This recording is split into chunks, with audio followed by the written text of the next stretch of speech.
one day I went out on my business trips. So when on my business trips, they called me that my wife has sent a man into our own room.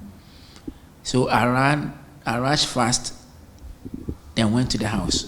So when I went to the house, I met the man and my woman naked on our own bed. I took my cutlass and cut the two of them. You butchered I butchered them. Did they die? No, they didn't die. So on the next day, I was being arrested and being sent to court. This is how Nanaya, not his real name, got into prison. That is how he got to know there were a lot of ills associated with Ghana's prison system. He tells Citi News he was compelled to join a group of homosexuals in prison in order to have access to food, money, and also live happily over there. He has now been left with a condition which he regrets. Well, now, if the sun heated a lot, if the sun heated and I'm walking on the sun, then my anus will just be swelling of water, coming out of water. He says when people are taken to prisons to reform, inmates rather end up becoming hardened criminals, and many engage in various activities which they do in concert with prison officers. You are sent there maybe to reform, but that's where you go and learn how to sell drugs, sell tramadol,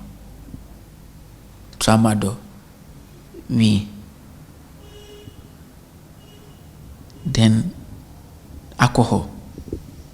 They start for sachet alcoholic drinks.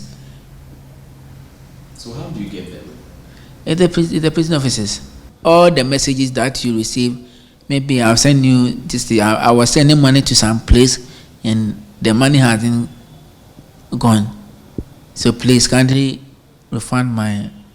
If you are not sharp and you send it, you are sending it to a prisoner. The office there, if the money comes, it's the officers that came in and collect the funds and withdraw the money for them. He alleges that inmates do not get benefits of donations that are sent to them, as prison officers end up taking them. You can receive a donation. Oh, maybe maybe the Church of Pentecost have donated these items to so and so and so, but when they go, you will never receive it.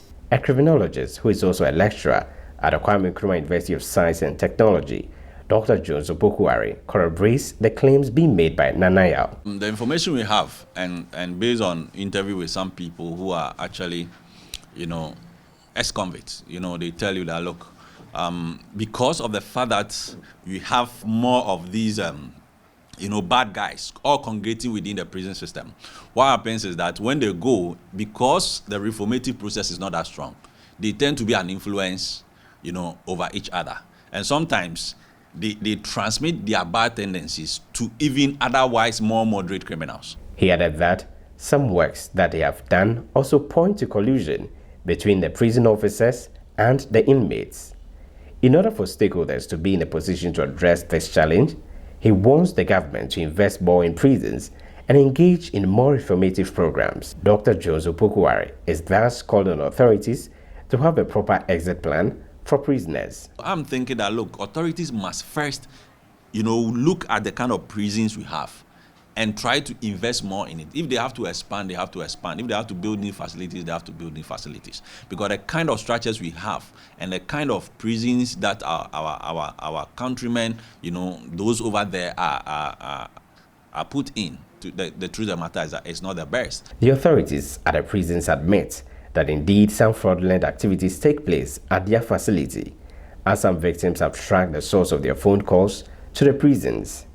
The second in command of the Kumasi Central Prisons, ADP Alhaji Osman Tasambedu, has been outlining strategies they are putting in place to address the various concerns being raised. It is true that people or officers or inmates smuggle phones into the prison service and are able to use it for nefarious activities.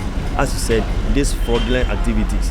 On countless occasions, my office has been inundated with reports that a call came from the prison service, or it came from prison service, all right, but the recipient didn't know that it's from a prisoner.